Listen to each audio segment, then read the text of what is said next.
देखने की है। क्या हमने कोई भी जैसे मेडिसिन सिलेक्शन करनी है वो 70% अल्कलाइन और 30% एसिडिक। 70% अल्कलाइन और 30% एसिडिक, ये हमने अपनी प्रकृति के अकॉर्डिंग सिलेक्शन करना है। जब हम इस सिलेक्शन को जान जाएंगे कि कब प्रकृति का आपके पास स्पेसिफिकेशंस है, मान लें कब प्रकृति वालों के लिए हमने देखा कि काली मिर्च बहुत ही सूटेबल होती है, तो हम काली मिर्च से क्या है, एक एसिडिक है, फिर हमने उसको अल्कलाइन भी उसके साथ में मिलाना पड़ेगा। तो हमें रेशो के अकॉर्डिंग ही इसमें कब प्रकृति वालों को तभी हम ठीक करेंगे जब हमारी 70 और 30% की एसिड और अल्कलाइन होगी। और दूसरी जैसे प्रिपरेशन भी हम प्योर DW के अंदर डिस्टिल वाटर के अंदर करेंगे।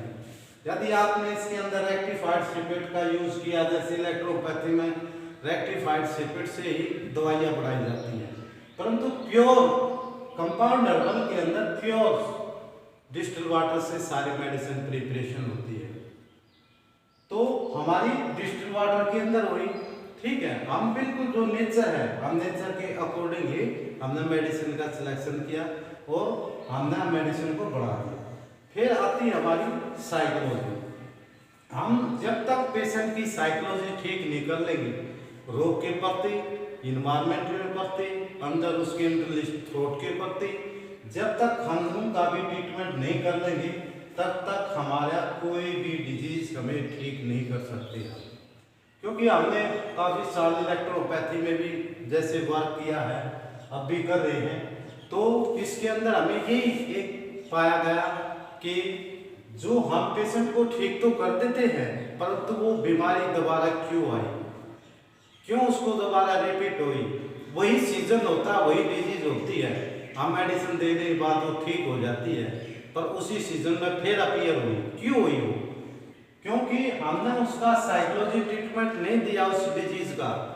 यदि उसके अंदर वो फॉग यदि इसके अंदर से निकल जाता तो 100% हमारी डिजीज क्योर हुई। तो हमने इस पर इसी आधार के ऊपर हमने इस मेडिसिनों का सिलेक्शन करना शुरू किया, जो कि हम जिस पेशेंट में हम सीजनली जो हमारे पास आते थे, जो जिसको डिजीज अपीयर हुई सीजन के साथ भी वैसे भी इसको अपीयर हो जाती थी, तो वो डिजीज हमारे पास दोबारा लेकिन नहीं आई। सबसे हमें प्लस पॉइंट ये देखा, तो हमारी किसके टेम्परामेंट के ऊपर सिलेक्शन कब पर करती है, वात पर करती है, रक्त पर करती है, मिक्स पर करती है, तो उसके अकॉर्डिंग ही हम कंपाउंड हर्बल के अंदर सिलेक्शन करते हैं। क्या कि इलेक्ट्रो होम्योपैथी में और इसमें ये डिफरेंस है।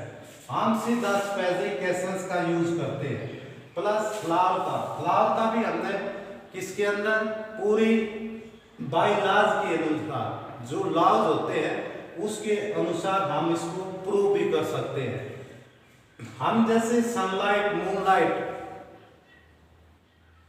के अंदर जैसे मेडिसिन का प्रिपरेशन करते हैं, तो उसके अंदर जो सनलाइट उसकी रेज उसके ऊपर पड़ती है प्रिज्म की, तो उसके अंदर 7 कलर डिवाइड होते हैं, एकदम निकलते हैं।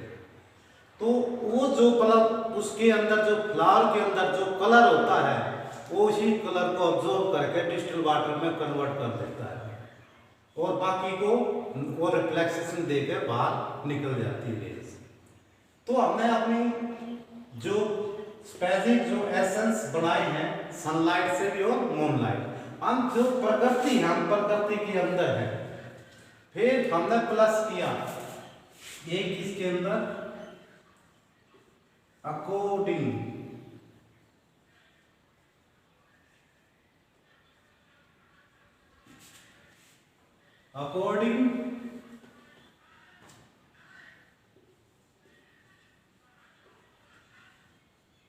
D2 disease.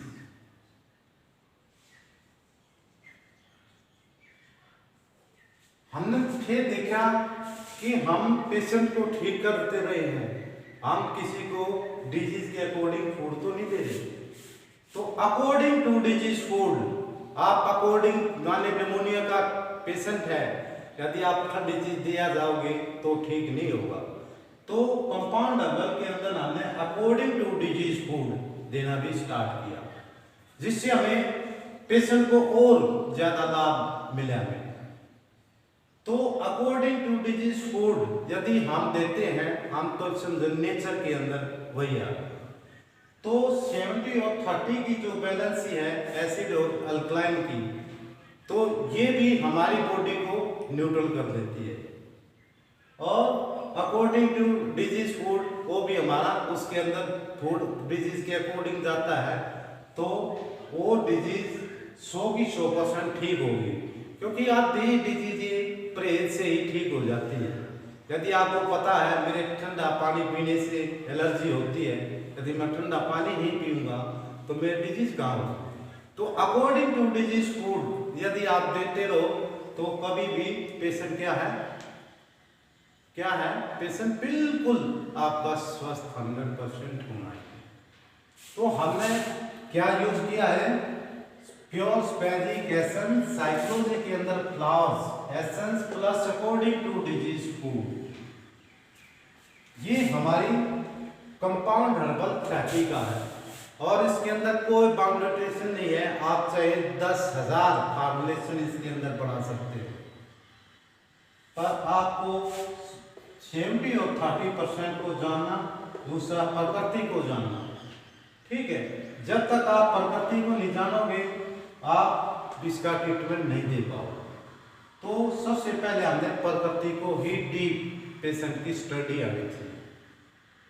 तो हमने साइकोलॉजी के लिए अलग अलग चीजें बढ़ाई, उसके ड्रीम से भी हमने देखा, उसके सपनों से भी हमने उसको देखा, उसके खान पान रहने से भी हमने उसको देखा, उसकी थॉट से भी हमने उसको देखा। हमने काफ़ी पेशेंटों पर काफ़ी इसमें रिसर्च की, तब हम इस पूरे प्रोटोकॉल जो है फॉलो करने लगे, तो पेशेंट हमारा 100% ठीक होने लगा। तो हमने कंपाउंड हर्बल के अंदर जो भी हम प्योर एसेंस का यूज करना स्टार्ट किया है, उससे हमारी डिजीज जो हमारे को पेशेंट को 15 डेज तक लगते थे, आप मात्र 5 डेज ही में कवर हो जाता है। और विदिन हम तो ये कहते हैं कुछ आने वाले टाइम में भी देखोगे आप कि जैसे आपने एक डोज दी, एक डोज का भी असर विदिन 5 मिनट्स के अंदर मिलेगा आपको। तो electropathy and compound herbal spagyric essence plus psychology according to disease food, इसके अकॉर्डिंग आप ट्रीटमेंट देते हो, तो ये एक्चुअल कंपाउंड हर्बल है।